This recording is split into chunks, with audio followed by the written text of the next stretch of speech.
Hi, everybody. Welcome to Attack with LarryC. I'm your host, Larry Christensen. Today we're going to talk about the double knight sack. Last episode we talked about the double bishop sacrifice, which actually is, I would say, a little more predictable than the double knight sack. Double knight sack, I went through many examples preparing for the show, and just some fantastic combinations. Bold sacrifices. Sometimes they had to make a judgment. Well, is this going to be sound? I don't think they could look quite over that horizon.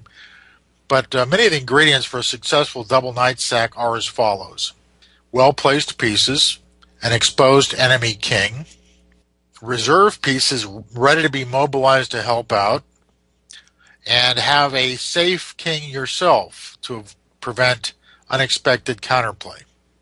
Now here's a very cut and dried double knight sack, pretty darn obvious, played by a young LarryC, 1974 Ventura, California, which I may add, Ventura was the site of one of the best U.S. Open tournaments ever, and that was Ventura 1971.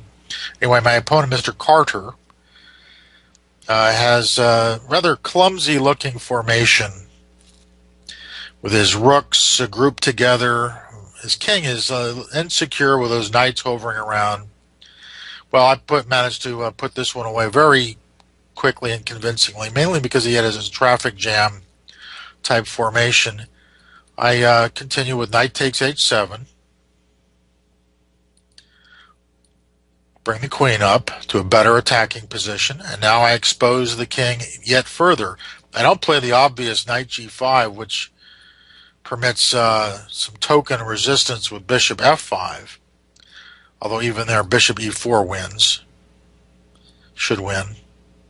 But much more convincing is knight f6 check, g takes f6, and now the rook lift. White threatens rook h4 followed by mate on h7 or h8. And black's rooks are not well placed to create an exit, so basically black's doomed. And if f5, white mates with queen g5 check, which is how the game ended.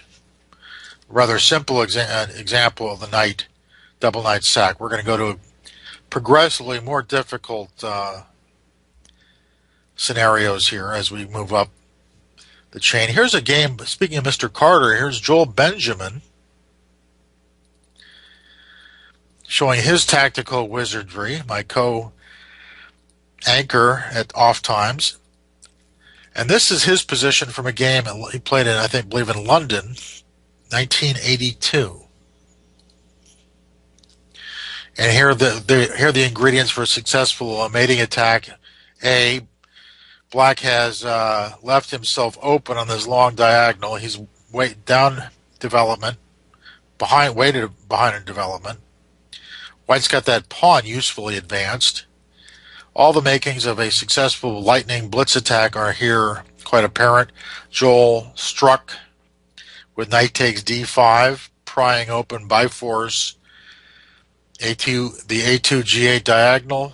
Mr. Carter took, and he got Joel's little pill. Mr. Carter received it. Knight g6 check, and now prying open by force the H file, and now we have a kind of a spite check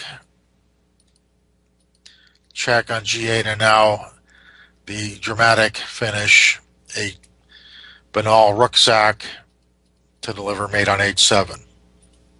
Nice little effective combination by Mr. Benjamin. Now let's go to some of the great double knight sacks from history, some of our greatest players, quite proficient at sacrificing. Here is a good example by Senor Capablanca. And here is the position after black's 12